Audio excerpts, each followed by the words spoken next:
Okay, we are ready to go.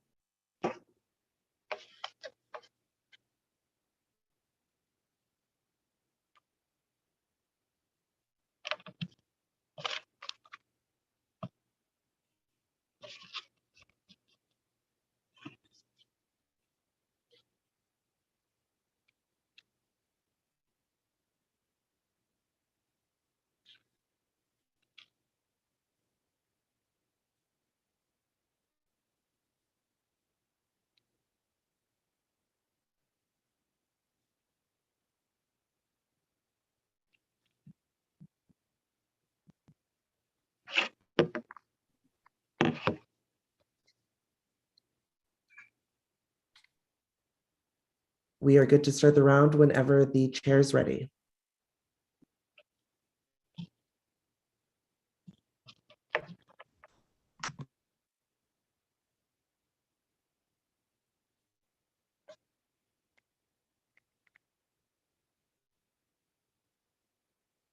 Is that me? Yes, Maria, Okay. you are the chair. I'm so sorry. I'm so sorry. Welcome, everybody. Congratulations to our finalists in POI. Amazing job. I believe it looks like all the judges are here, and I understand that we are to introduce ourselves. I will go ahead and start. My name is Maria Ferreira Wagner, and I am an assistant coach at Egan High School in Minnesota. Who wants to go next? I'll go next. Hi there, my name is Travis Cornett, and I'm judging for Byram Hills out of New York. Hi, I'm John Burley. I am from Marshall, Minnesota, and I'm assistant coach. Hello, everyone. My name is Marielle Cruz, and I am the head coach for Notre Dame High School in San Jose, California. I'm Amberly Tanner, and I am the director of speech and debate for Steele Early College High School out of Dallas-Fort Worth. My name is Jordan Mayer. I'm the head coach at High. Oh, My name is Katie Frankfurter, and I am the assistant coach at Lincoln Southeast High School in Nebraska. okay. I think we had all of our judges introduce themselves. And it appears that we have all of our competitors here. Did anybody double break to another event in the final round?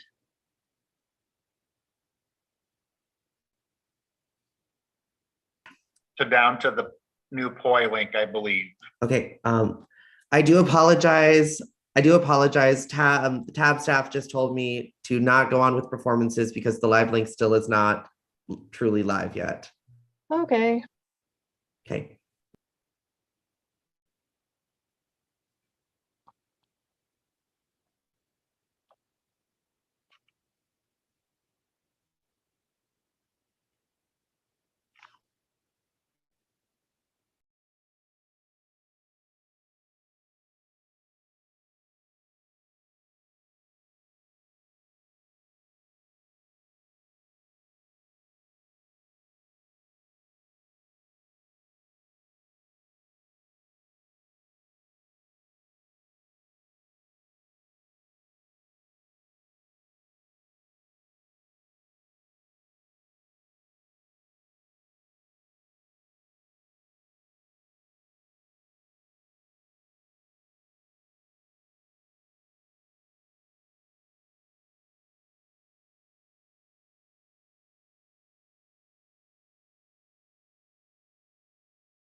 You all should be good to go now. You are officially live and ready. Thank you. Let's start this final round finally.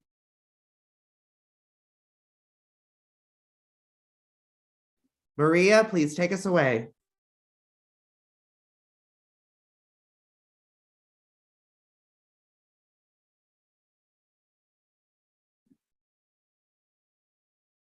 Maria, are you there?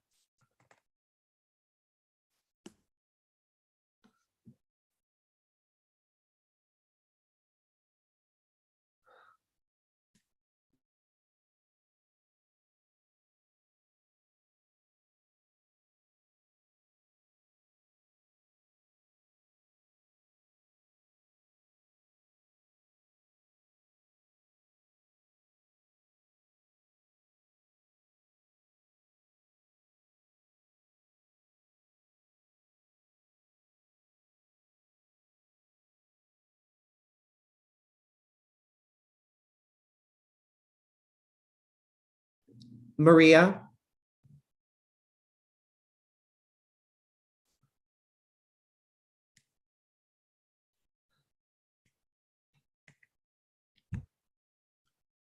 Maria, can you hear me?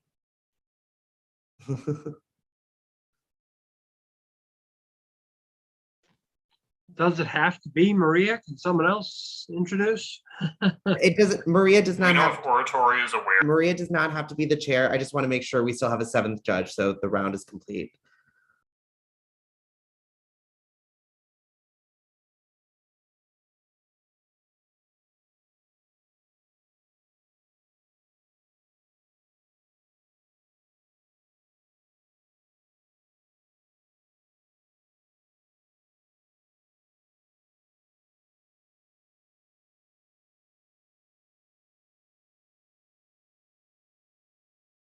Just hold tight.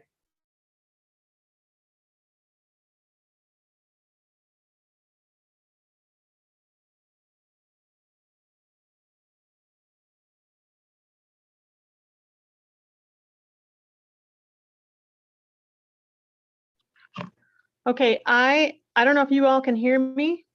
We can hear you now, Maria. Okay, I clicked on those, the link that Travis Rother sent, and I can't do anything with it.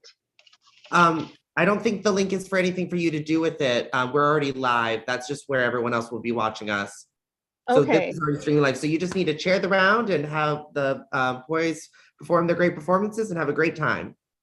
Great. All right. Thank you so much. I You're so welcome. apologize. I apologize for that.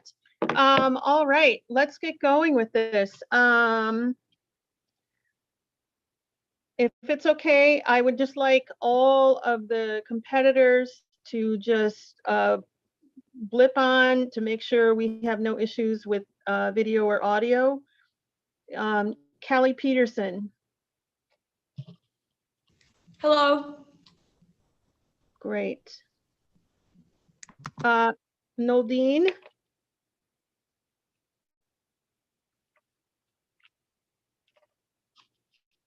Noldine, are you with us? 160B, are you with us?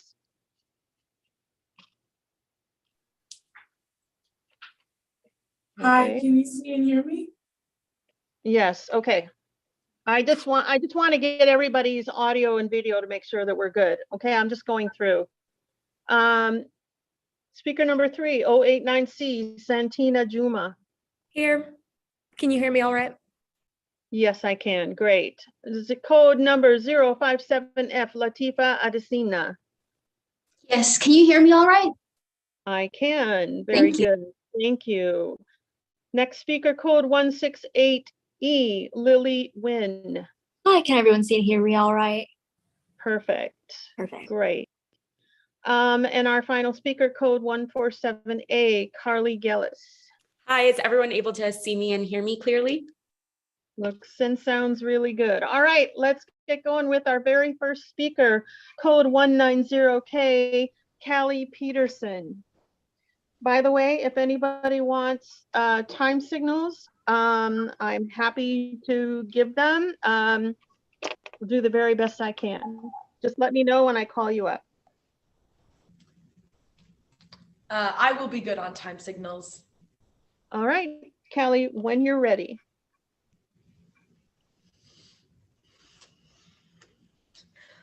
The Tale of Wonderland, the tale of Alice, a story where childhood dreams become twined into this activity.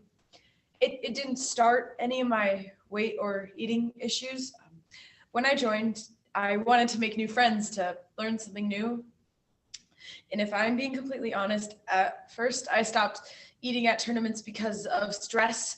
But eventually, children, we are going to play a game called the Quiet Game. Okay, friends? So whenever anyone moves or speaks, they're out. Okay, friends? See, children are experiencing a growth rate of eating disorders all over the country. It is unprecedented. And this shouldn't be surprising, seeing as children have experienced school closures, canceled extracurricular activities, and of course, social isolation.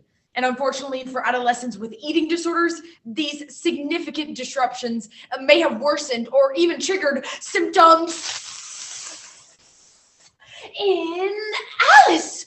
Curiously, saw that a white rabbit had crossed her path. See, her curiosity to control what my daughter ate. See, we thought that was just all a part of her growing up.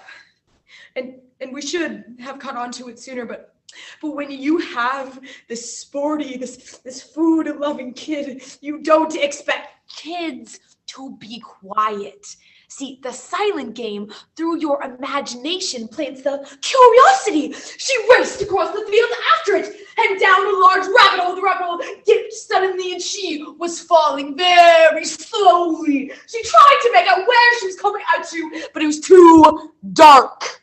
Down, down, down the rabbit hole. Where in the world am I?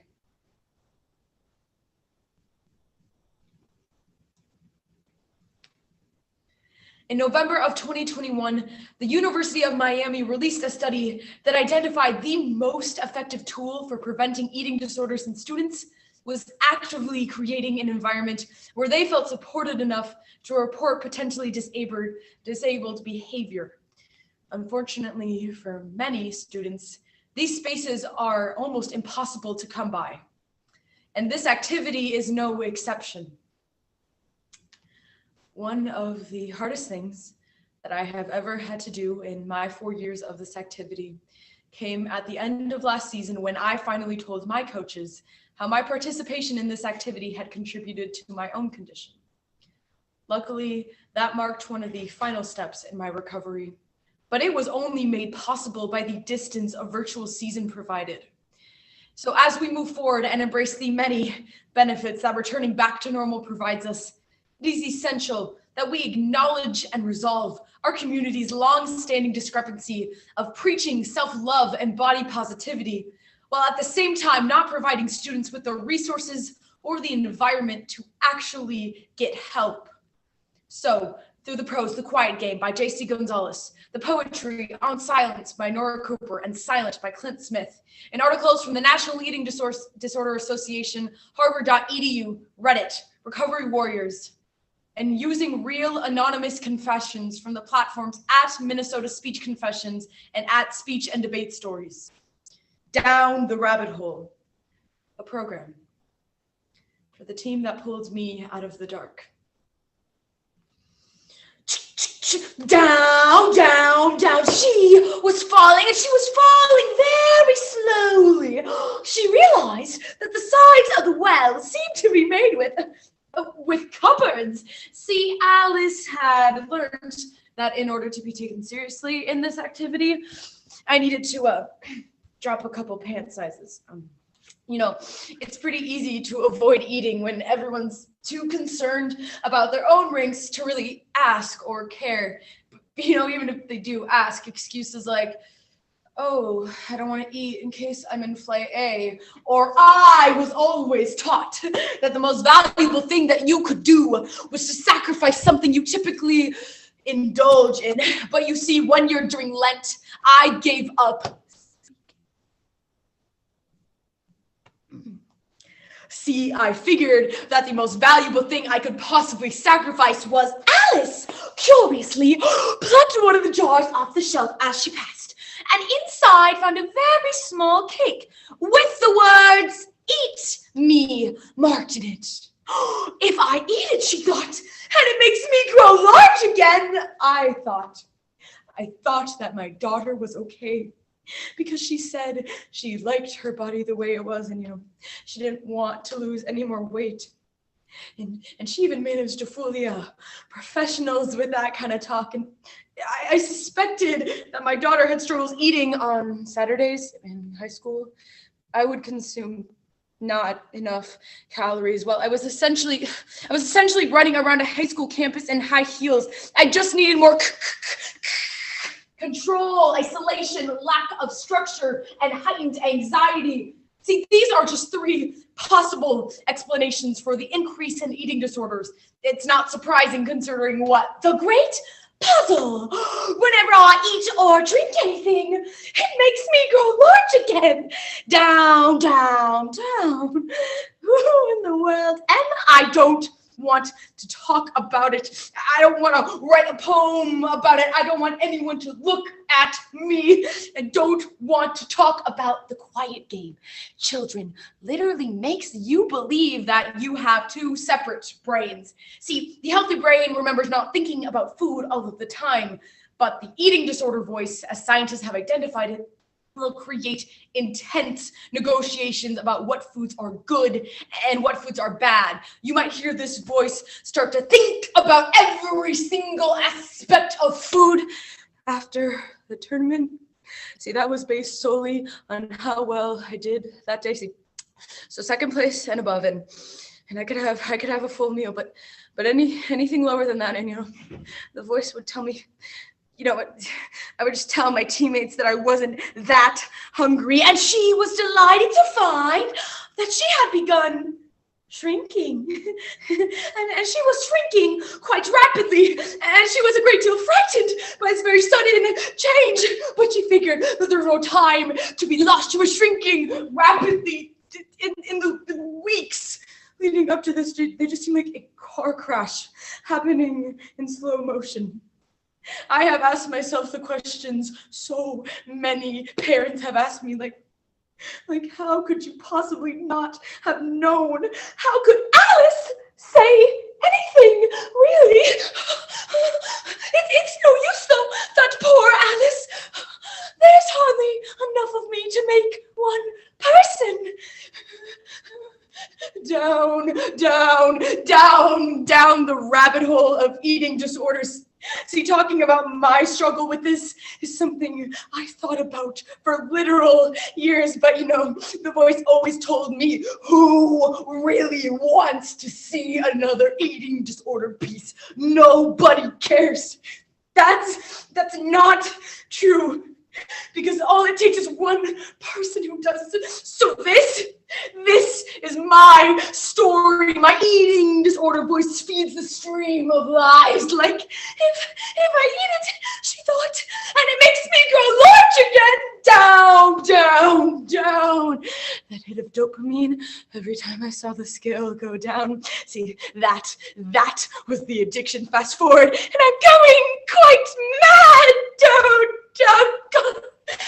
I was terrified, but I didn't know how to tell anyone, so I just shut up and play the quiet game.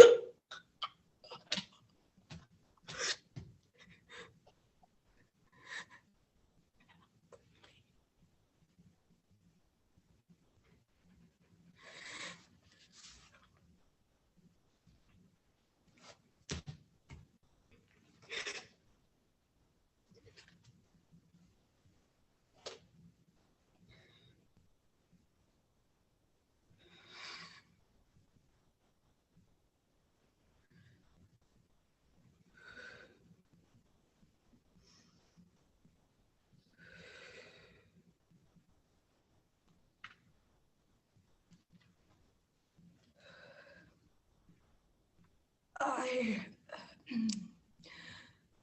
lost a very fundamental piece of myself that I will never get that back.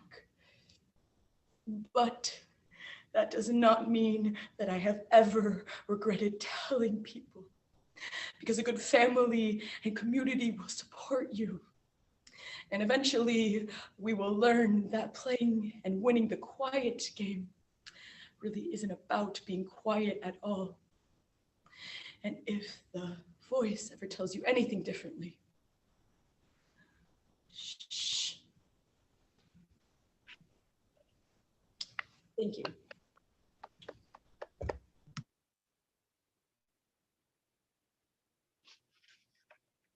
Her time was 10:28.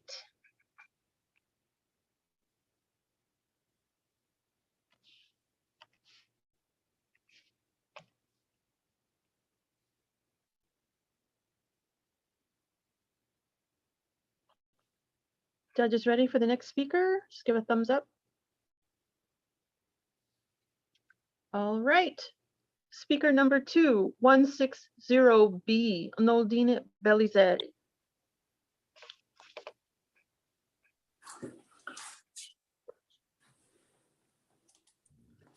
Would you like time signals at all? Yes, ma'am. May I get a 1 at 9 and a fist at 10, please? Thank you. When you're ready.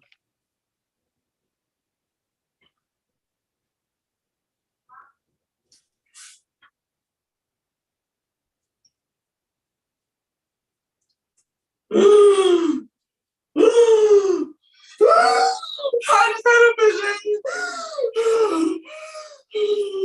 It came to me. I think I'm meant for something greater. I think my mission in life is to help white people.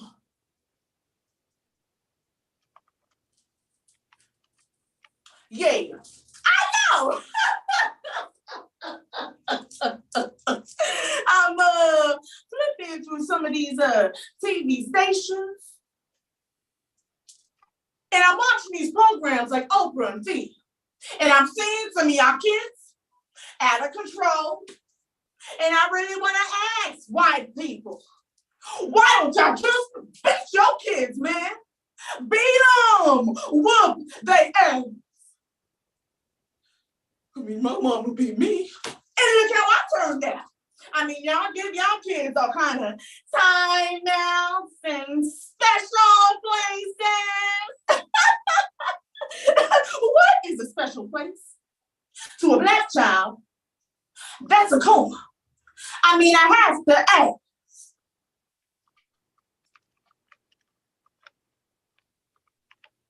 Who hurt you? Who loved you like this? Do my parents know the answer? Do they blame the whip? Or do they blame the hand that held the whip? Do they blame slavery, during which Black parents were powerless to protect their children from whippings and other assaults from slave masters? Parents were sometimes compelled to inflict the punishments in the presence of whites in order to teach the disobedient child a lesson, or to avert even harsher punishments from the overseer or owner. The same mode of punishment, often for the same reasons, persisted into freedom. But who put the pain in their hands first?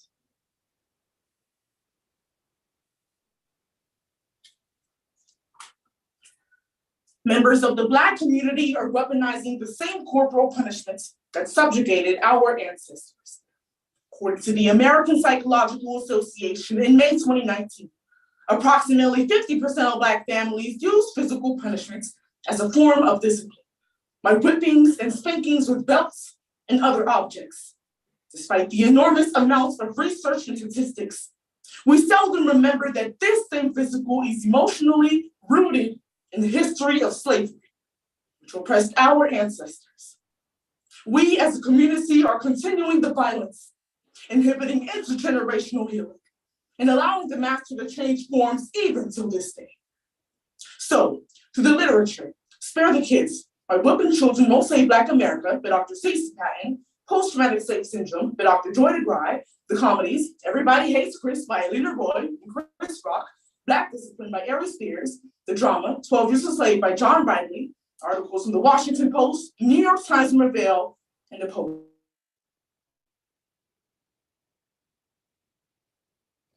For many years, my siblings and I have experienced the same form of violence in our own home, which eventually escalated to abuse. Last year, I put this piece together as a form of healing, not just for myself, but for my people. Let the healing begin. A program. I used to have a little buddy that would come over to my house on the weekends. Little Nate, we'd be in my room playing video games, and my mother used to come in the room and just scare the living hell out of both of us. I told you to clean this damn room. Cut that damn game off. Let me. I come back in this room and it ain't clean. I'm gonna take that Nintendo cord, wrap it around your neck, and stick it in your ass.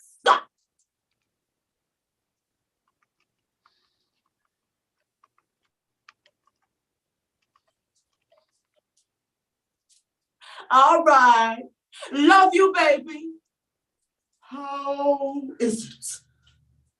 We've come to create such an ugly out of our own fists. This was never family tradition, but a tool to literally beat the African family. My white friend would turn to me so offended, like, dude, what the hell, man? I mean, you can't do that. This is your space, you know? This is your area. You know what? She is violating your right to privacy right now. Go say something. You want me to go say something? You know what? I'll go say something. Meanwhile, as increasing numbers of white folks continue to explore nonviolent methods of childbearing, Black folks have convinced themselves that it won't work and that we must whip our children. Because if we don't, the police will beat them, lock them up, or kill them. Like Adrian Peterson back in September 2015 was arrested and indicted for child abuse. The star running back to the Minnesota Vikings had punished his 4-year-old son by stuffing leaves in his mouth and repeatedly hitting his bare skin with a switch from a tree. Who hurts you? Who loved you like this? A Black mother in Baltimore who chased down, cursed, and beat her 16-year-old son on national television is now being called a hero who loved you like this. Was it a Black father who strikes his daughter with a belt 91 times while a woman in the video reported the which was eerily similar to a brutal scene of 12 years a slave. How many times do I gotta tell you you're a slave? You think you grown? Oh, you a slave.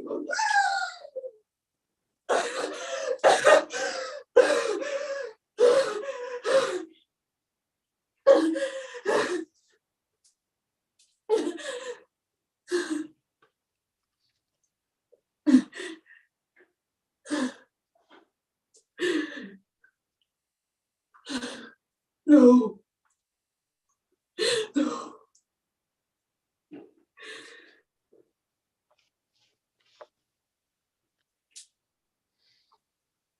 This is how you beat the Black when the Black ain't acting right. If whooping our children has kept them from being killed by the police, then why are activists in the streets protesting against police brutality right now? This is how you get it to submit. before you get it, to love is whooping our children is going to keep Black people out of prisons, then why are we having a national conversation over mass incarceration right now?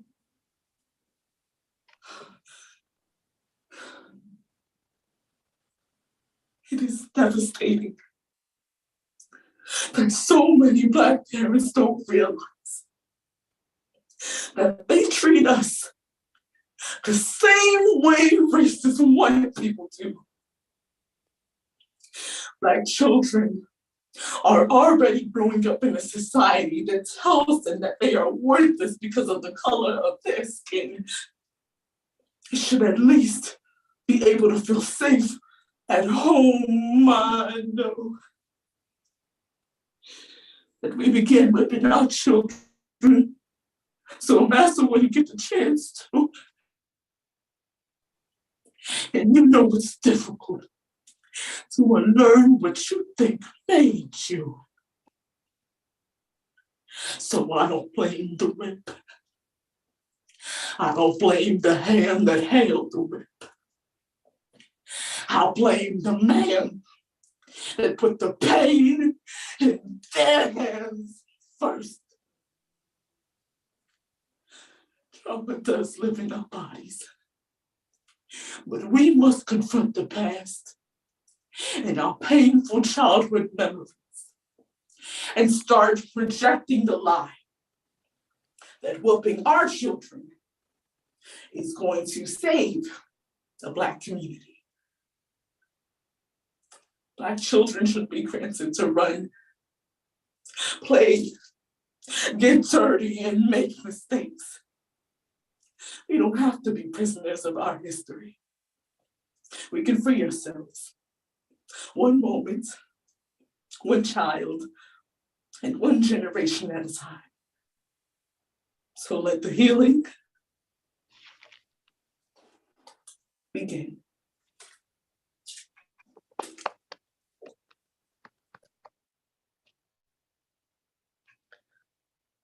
Our time was 10:16.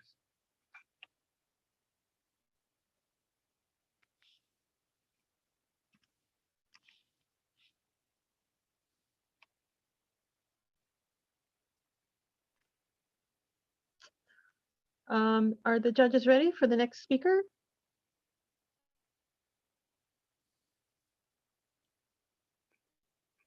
Very good. Our third speaker is code 089C, Santina Juma.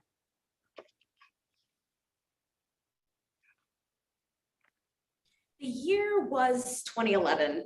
I was 29 years old when I decided to pack up and move to pursue my dreams of becoming a famous actress just like Halle Berry. Well, I mean, we share the same birthday, so I thought, well, why not the same success? Well, weeks went by, months went by. I was doing auditions, and I was even getting a little call back here and there, but I wasn't booking anything solid. And I noticed a change in my behavior. You see, I started to do everything fast. I was brushing my teeth fast. I was washing my face fast. I was showering fast. I couldn't even sleep. I was doing everything fast. And I couldn't understand it. Until finally one day, my roommate sat me down and said, I think you're showing signs of anxiety. Anxiety! No. Mental illness is caused by evil spirits that can be demolished through prayer. Depression is for non-believers, and true Christians do not suffer with mental illnesses because they are associated with the devil's doings. All right. Well, I told you this once, and I will tell you one more time. When we get up in this store, I don't want you touching shit. I don't want you asking for shit. Matter of fact, I want your eyes closed because I don't even want you looking at shit. Welcome. I am granting you with the blessing of Black Utopia. I am your Afro-futuristic fairy god being. How can I help you? Being deemed as strong is a good thing, right? Strength is something that the Black community has absolutely had to have in order to get by, but the pressure of always being mentally strong is causing the demise of many of our own, particularly within Black believers. We've been accustomed since birth to believe that all of our problems can be solved by faith, but what are we supposed to do when that doesn't seem to be enough? So through the drama Reimagining Mental Health Discourse Among African Americans by Sean J. Fletcher, Mental Health, The Blind Stigma by Stacey Ann Buchanan, Grocery Store by Lavelle Crawford, through the poetry Alternate Heaven for Black Boys by Danson Smith, Black Suicide by 10,000, Afrofuturistic Fairy God Being by Ephraim Nehemiah, and through articles published by HuffPost, National Alliance on Mental Health, and The Fountain of Life. The Sin of Silence program. Because the Black community should not have to suffer in silence in fear of not being enough for ourselves, our people, and our God. Later that day, I was on a conference call, a video conference call. So I was talking and I was engaging, and all of a sudden I got this lump in my throat and I couldn't talk. And I'm a Leo, I love to talk. So I excused myself from the call and I phoned my roommate. She drove me to the emergency room, and after a few hours, the doctor comes in saying, "Oh, we don't see anything physically wrong with you, other than a few elevated vitals." So they sent me home until 2 days later when it happened again, but worse this time. This time the doctor asked, "How are things going at home? How are your stress and anxiety levels? Because there is nothing physically wrong with you, even though it seems that way." So now I had to go on this quest trying to understand what was wrong with me. And I finally mustered up the courage and I went to my dad. He said, "Drink some tea, read a Bible, and pray about it. You must become well acquainted with Bible verses that command us not to worry. Cast all of your cares upon the Lord and look to God for help. Oh, and don't forget to drink some tea. For generations, Black people have leaned on scripture and faith-based practices and rituals to give them hope and peace of mind. These prayers and biblical lessons existed long before the access to equality and healthcare in this country, and some Black Christians have become so dependent on faith and prayer that this idea of departing from faith to seek outside medical help seems nearly impossible. As your Afrofuturistic fairy God being, it is my job to inform you that there is no need for geography now that we are saved everywhere. Appoint anywhere you please and call it home or church. This place is a world where everything is a sanctuary. But do you know what it's like to live somewhere that loves you back? I needed my family to know that I was trying. I knew that something wasn't right. I wasn't feeling right, but I did what my dad told me, and I drank tea after tea after tea, and I read my Bible and I prayed. I swear I did. But I still felt like I shouldn't be here. I still felt worthless. Mama, can I? Absolutely not, but what did I tell you? I will whoop as a community, this belief that mental illness can be prayed away is detrimental, and it hurts many Christians who do in fact experience mental illness, particularly those who are unable to reconcile the belief in a God who has the capacity to heal all things with the reality of serious mental health diagnoses. Black people, even those of faith, are suffering from mental illness. According to the Health and Human Service Office of Minority Health, African Americans are 20% more likely to experience mental health problems than the general population. Historically, mental health issues were deemed a vice of the devil. The enemy wants to destroy your faith. Do not allow your behaviors to be affected by Satan's lies. A congregation, if you are going through so-called tough times, an enemy attack, it is because God believes that you will stand in faith. Now look at you, you little go-getters. While calling on someone to hold fast to their faith is not an issue in and of itself, when it is presented as the only answer, it silences a lot of questions. Questions like, what do you do when prayer and faith don't seem to be enough?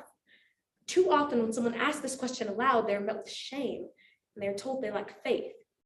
This message, combined with the fixation on seeming invincible, causes many Black households to ignore or hide mental health issues. In Black families, we always say that God is going to make it better.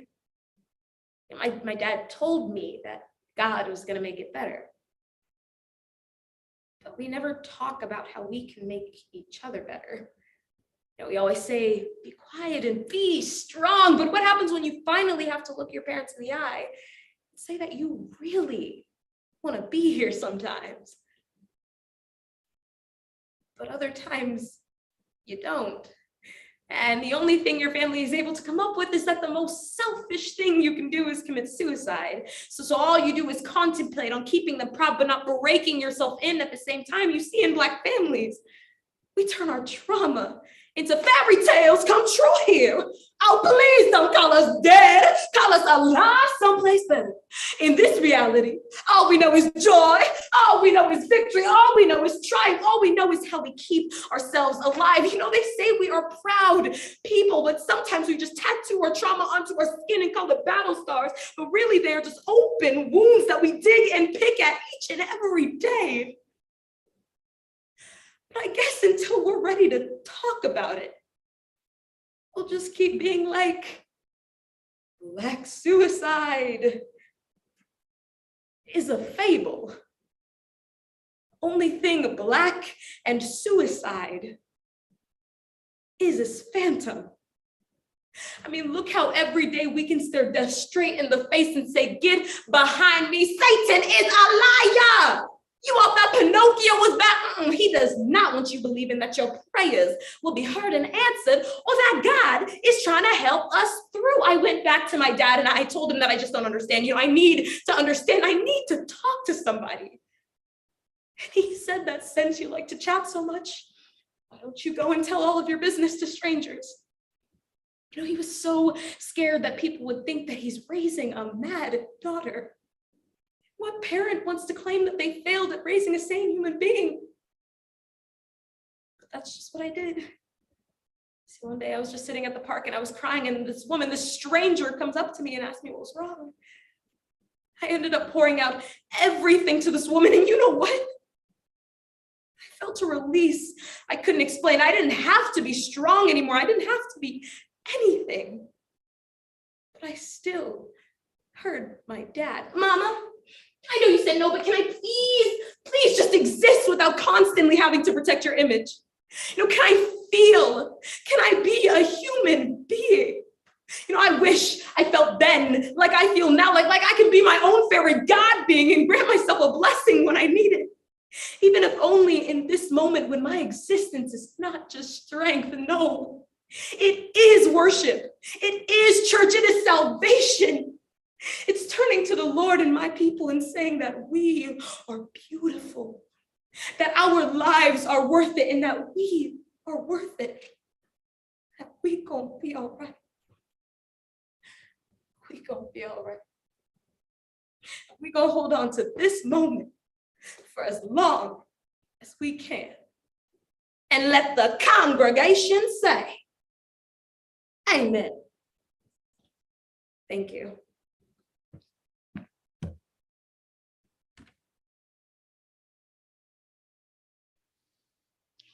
Her time was 10:03.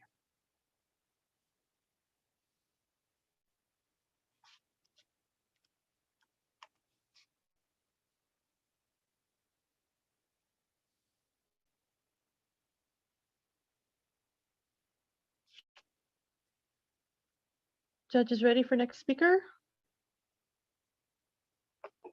Great. All right, our fourth speaker is code 057F, Latifa Adesina.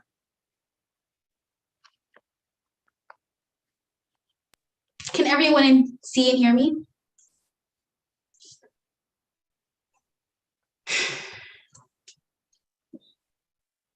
Sometimes it's tucked into itself, sewn up like the lips of a prisoner. After the procedure, the girls learn how to walk again. Softly's buckling under their new stainless, sinless bodies. Daughter is synonymous with traitor, the father says. If your mother survived it, you can survive it. Cuts, cuts, cuts. The petals of a flower receive the most attention because of the beauty they possess. The bright and attractive colors of flower petals are necessary for reproduction to occur. In other words, petals act as advertisements for insects and animals who aids in flowers in the process of sexual Reproduction. I was only 10 or 11 years old when my father decided to circumcise me. I went through type 3, which is the total removal of the clitoris, and the labia and vagina are stitched together with only a small hole to urinate and menstruate. And it was only my neighbor's daughter who said to me, "Well, you must be really looking forward to today." And I was like, "Okay. Well, it's not my birthday, so what is going on? So this is how there could have been an immaculate conception," he said, bitterly, when I told him I was pregnant. After 3 months of trying, he failed to penetrate me. Each time he touched me, I bled. Each time he moved against me, I went still. Somehow I became pregnant with Benny. My radiant brown baby, the image of Adam, having experienced the pains of getting Benny. Up in there, we were terrorized, waiting for his birth. I am so colorful, unfolding immaculate petals on a terrace, kissed by elegant birds in a jungle foliage, brightening roadsides and meadows. My petals so colorful, even Mr. Rainbow would be ashamed of himself. But the truth is, I have been strong. This is what I tell the tourists who come to see me, and the young mothers, and the old mothers, dragging my half body wherever a half body was needed. It's a rich tradition to what makes us who we are. But who are we but torturers of children?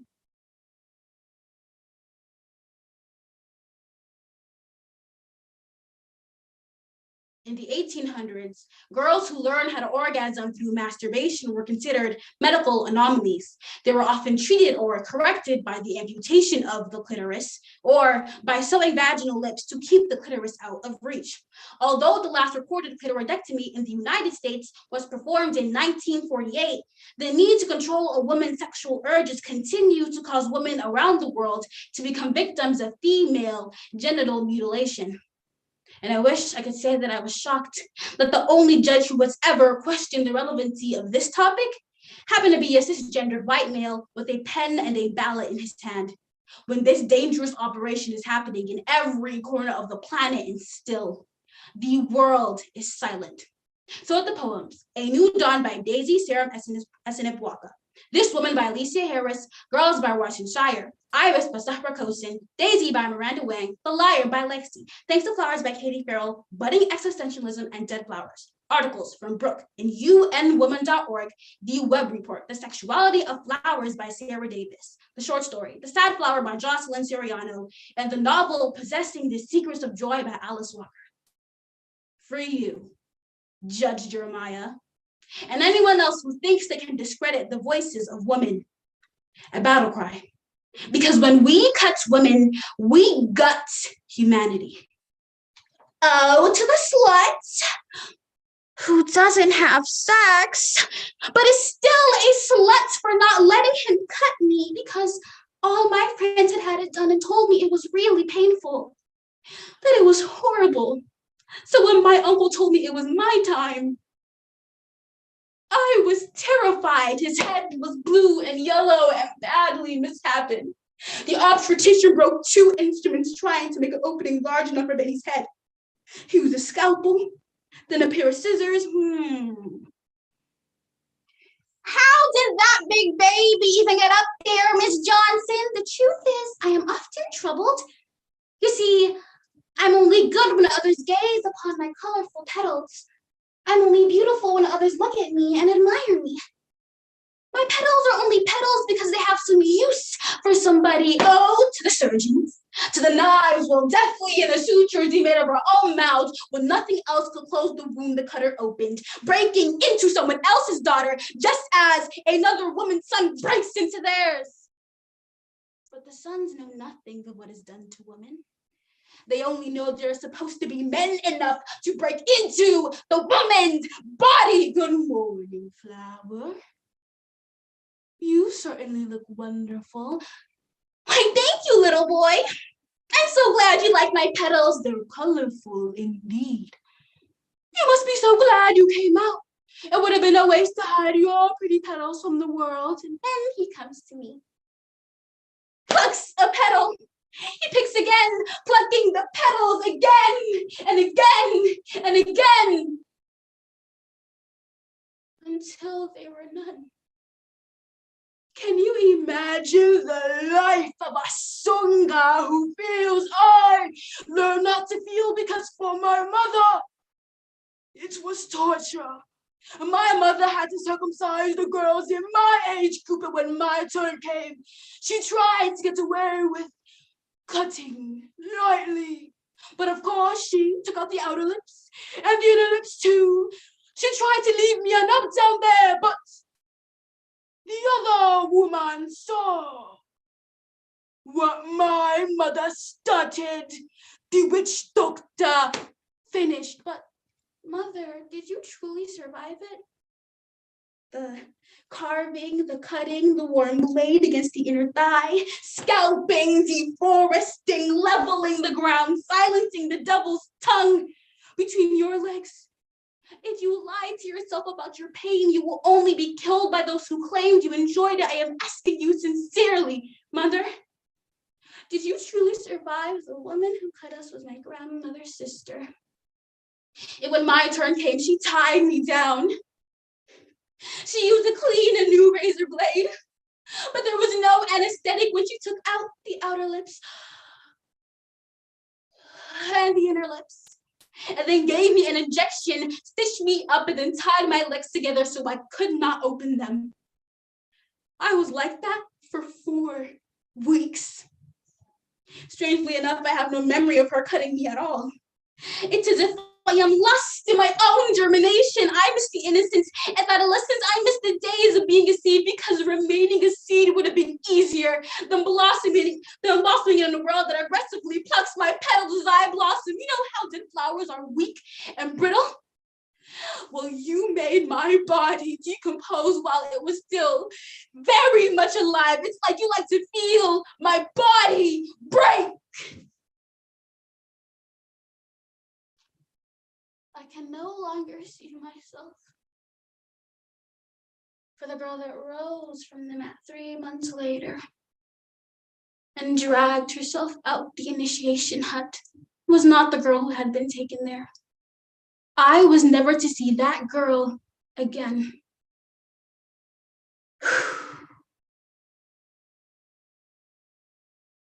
Oh, to the impossible, the unforgotten victory. Open your legs and you won't necessarily find freedom. Close them and you won't necessarily find purity. Purity is just contraception against evil thought. Freedom is knowing your hip is a hinge, use your body at your own discretion and seek your own pleasure. Oh, to all the women who've been pried opened, propped up and jade opposed. I am so sorry there was no funeral for the going out of your smile and the coming in of strangers.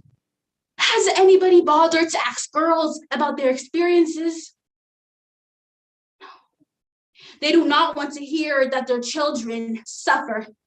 So they've made the telling of the suffering itself taboo, like visible signs of menstruation, signs of a woman's mental power, signs of the weakness and uncertainty of men.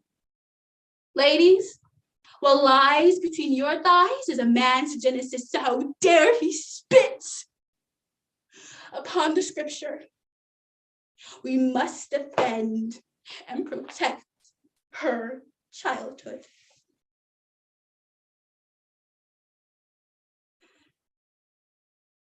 Yes, me.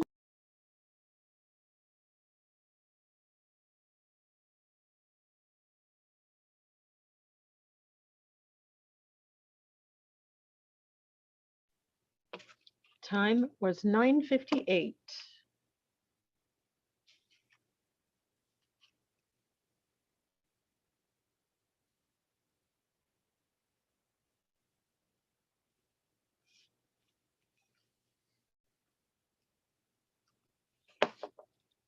Judges ready for next speaker? Hi, and I am ready when everyone is.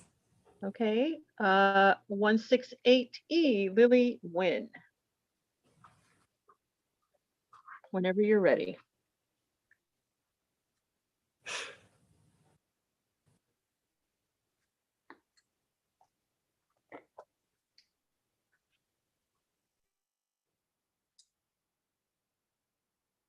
Hi, honey. Welcome to number one beauty salon. We make you number one, okay? How can I help you today? You want manicure, pedicure? Okay, you go sit over there. My name's Tuin. I do a good job for you today, okay? Allow me to take you around. I may not work here, but I've witnessed it. Seeing how my mother's fingerprints have been worn away in acetone in exchange for your pristine hands that look like they've never done a day's work. But that's how you like it, huh? The perfect manicure begins like a perfect plan. Wash your hands. Remove all dirt from the land. Scrape away the native coats with acetone and rinse thoroughly.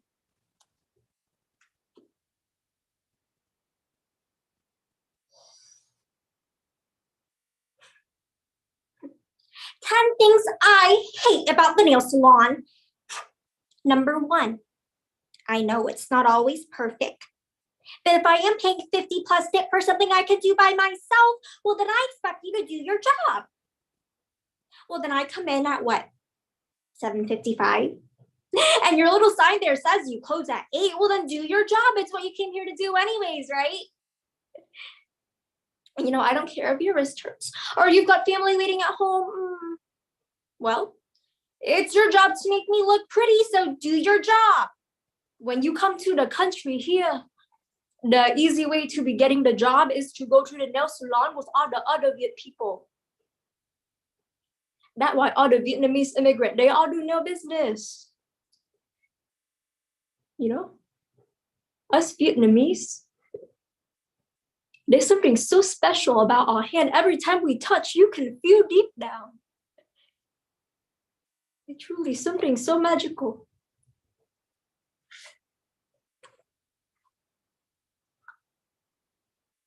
Born after the fall of Saigon in 1975, the nail industry, which initially offered new Vietnamese immigrants economic opportunities and still employs over half of Vietnamese workforce, today harbors a dark side. After decades of heinous workers' rights violations, the industry was singled out by scholar Nancy Long in the Harvard Law Review as an institution of a racial capitalism, or an economic system in which institutions exploit ethnic niches for social and economic gain. So, through the drama, A Salon Story by Chuck Diep, and Painted Nails by Diane Griffin, the prose, Contagious by Jonah Berger, the articles 10 Things I Hate About the Nail Salon by Total Sorority Move, and The Making and Transnationalization of an Ethnic Niche by Tang Nhi Nguyen, and the poetry Number One Beauty Salon by Paul Chun, and The Nail Shop by Alexandra Huang. The Price of Pretty, a program. Before I go on the boat to leave Vietnam, I overhear the song on the soldier radio, California Dreaming. And I hear that song and it made me think, okay, things will be fine after all. But you know, when I come here all by myself, that when it hit me. No, that's not how it is here. It's just me and nobody. Here they are. Take your pick of nail color and watch as they handle your hands like they tend to God himself. Construct temples out of rhinestone and powdered stardust and whatever else you selected from that massive shelf. Number 2. I know this is a tired point, but I really hate when they talk in front of you in their own language so you can't understand. Like, is she actually talking about me? Probably not. And maybe she is just more comfortable in her native tongue or whatever, but you know, I hate it anyways. I worked in this shop for a long time, 20 years. I first started to do nail in the newspaper. I was so young, only 17 years old. I see no other way to make money, and everybody out at my refugee camp, they go do nail too. So I say, okay, I go try. For French tips, clip the keratin armor until your nails are slick, push back with oil and lotion, the chemical arsenal of a manicurist whose name means war. She was born in one and survived another, now she's bent over. Scrubbing your hands, exfoliating the dead cells that stir in her, the memories of slaughtered soldiers, her children washed away, women buried alive. Number 3, people call it friendly. Well, I call it an invasion of my right to be left alone. I don't want to know your whole life story. And when I said, how are you? It was just a formality.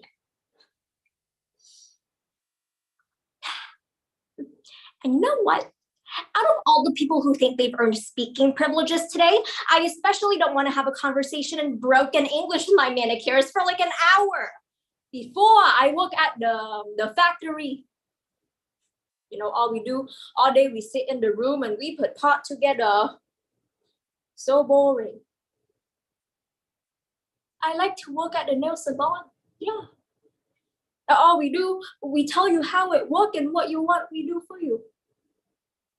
But the last time I make the acrylic nail, the smell it go to my head and I get a very bad headache. Oh. Sometimes I think working here not so good for your health. But I have to make my children proud. Because, sometimes me working here at the salon, it embarrassed to them. Oh. I want my kid go to school. That all I ask for. So every day I be strong and I come here and work for them. It still amazes me how they manage to maintain such brilliant enthusiasm, even in fractional English. Even as the greeting bells, incessant whine, and the heat of bodies fill the room, and the soaked cotton balls paint everything with lacquered fumes, and the clients get more vicious as day bleeds into afternoon, and the head begins to hammer and hurt amidst the hurricane of noise. And at the end of the day, the only thing they can manage to get out is cash, please. Thank you. Come again. I come here just by myself, only 14-year-old. Supposed to be a whole family come together, but they get split up on a different boat, and the communists they catch my family and they send them back to Vietnam, and the communists do what to my family, I still don't know.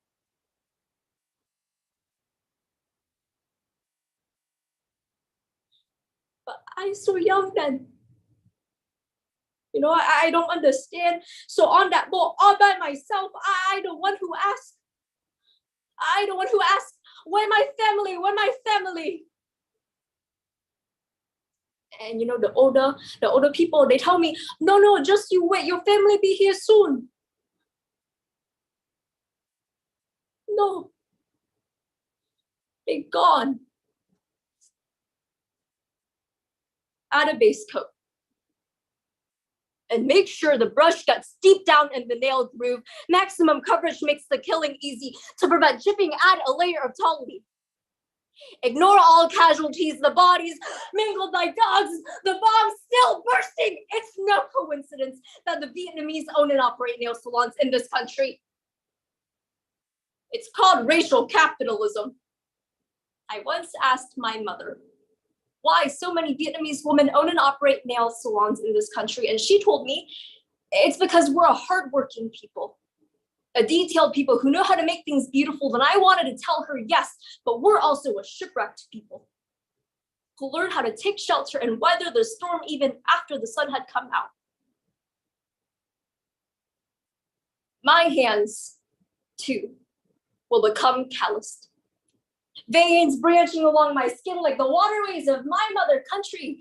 I, too, will learn to build temples. Beautiful detailed rhinestone temples. The beauty industry of America has been taken over by sparkle nail polish mafia, offering you cosmetics for cheap. Well, because for America, life in the Orient has always been cheap. But we remember the soldiers who came into our villages, who dragged us away like dogs, so when the day comes and this empire collapses onto its knees, we will be ready to make you drop dead gorgeous. Okay, na ako today. Thank you, honey. Cash, please. Come again soon, honey.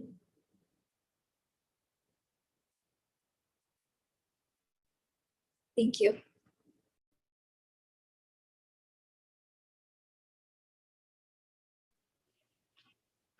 Her time was 10:26.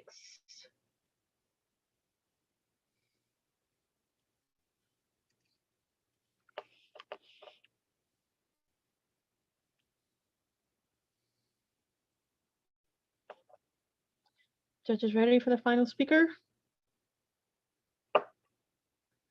Okay, our final speaker, code 147A, Carly Gallus. I just want to confirm that everyone can see and hear me clearly. Awesome. And are all the judges ready?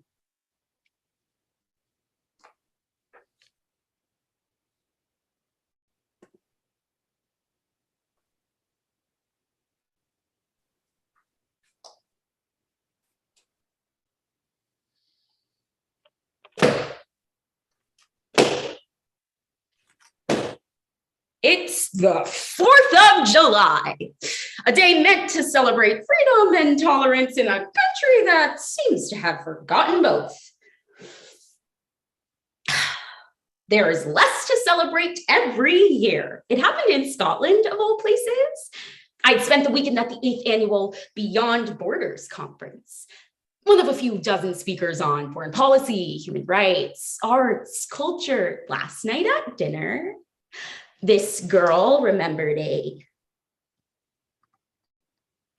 joke her boyfriend told her. What's the difference between the Jews and Santa? Santa goes down the chimney. During the January 6th Capitol riot, I spotted a man wearing a Camp Auschwitz sweatshirt. I couldn't believe what I was seeing any more than I could understand how 48% of US adults under 40 could not name one concentration camp, including Auschwitz. Why did so many Jews go to Auschwitz? The tickets were free. When we hear the term gaslighting, we often think of an abusive or unhealthy relationship. The goal of the perpetrator is to make their partner lose touch with reality. However, gaslighting is also commonly connected to anti-Semitism. As we lined up for the buffet, a British barrister who was also on the speaker roster came up to me and said, "I should have known you'd be the one to cut in line." Why? Oh, because I'm from New York. No, he said, because you're Jewish. And everyone laughs.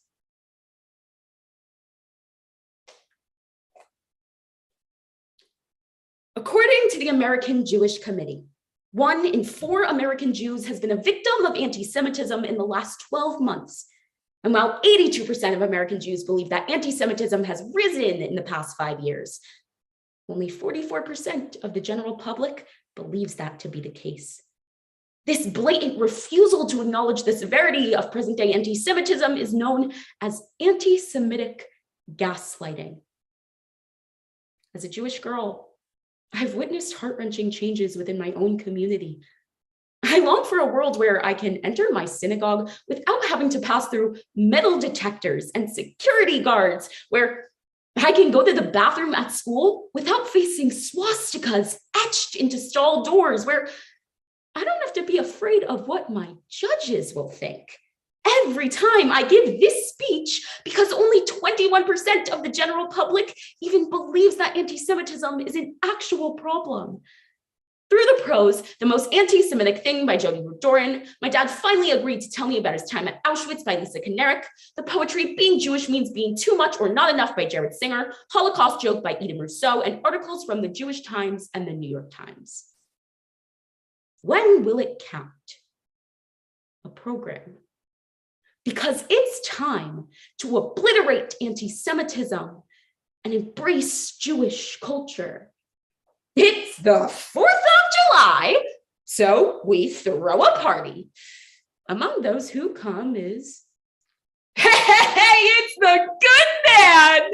He is always the first one to hug you when you're struggling. I give the toast, L'chaim. He cuts me off. He says, why are you speaking that gibberish? I was flabbergasted. How did he even know I was Jewish? I was there talking about photojournalism around the globe, not my time covering Israel. I didn't even know which stereotype I was being slammed with, but it felt like a truck had hit me. Auschwitz. I knew the name of the camp well. My father, before his death last fall, was one of fewer than 2,000 Auschwitz survivors worldwide. My mother encouraged him never to speak of his past. Gaslighting follows numerous tactics and techniques. One of them is trivializing, the invalidation, belittlement, denial, and diverting of one's experiences. This is happening to Jewish people who speak out about their experiences with anti-Semitism. Later, during a conversation about discrimination, someone mentions that they're Jewish. And the good man, now drunk, says, maybe if you were a foreigner, it would count. Maybe if you wore one of those funny little hats, it would count, but you're nothing.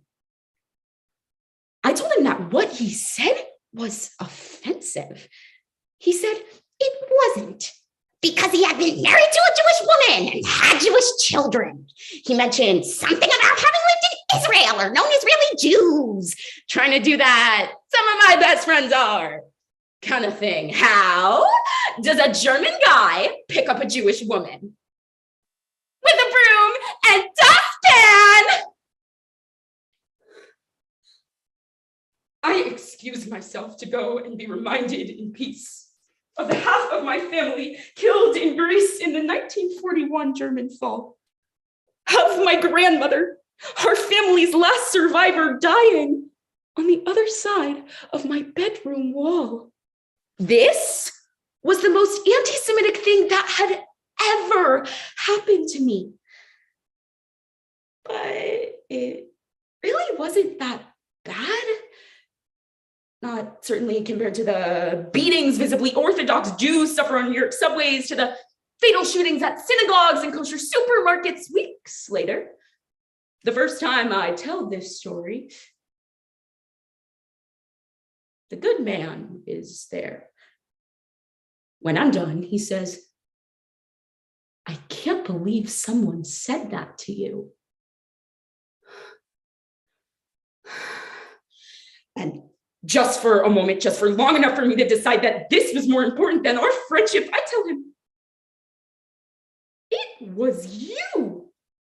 You said that. What a privilege it was to be stung by the petty presumptions of a belligerent barrister. To be an American Jew in the 21st century is undoubtedly a blessing. And yet, anti-Semitism is real. When somebody spray paints a swastika on a Jewish fraternity house, and on my best friend's driveway, and on my high school locker. Anti-Semitism is real. When a staff librarian at an elementary school in Washington, D.C. directed third graders to reenact the Holocaust, asking them to dig ditches for mass graves and to simulate shootings, anti-Semitism is real. When major publications refuse to speak out on anti-Semitism, showing an unsaid denial of Jewish issues, showing they don't believe that what we are experiencing is significant or valid enough to be given attention, anti-Semitism is real. What's the difference between a pizza and a Jew? A pizza doesn't scream when you turn up the heat in the oven. How many Jews can fit in a Volkswagen? 2 in the front, 2 in the back, 6 million in the ashtray. How do you know if a joke is a Holocaust joke? It isn't fucking funny!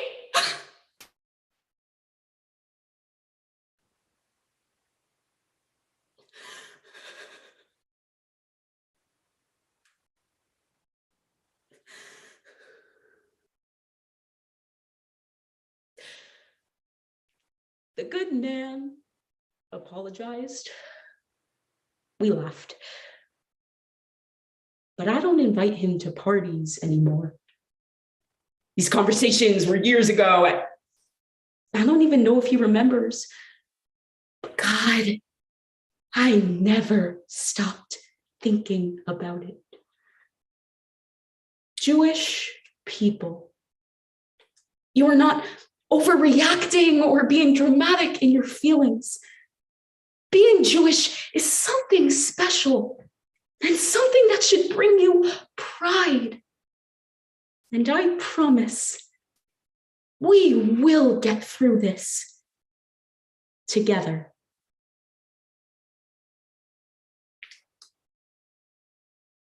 Thank you.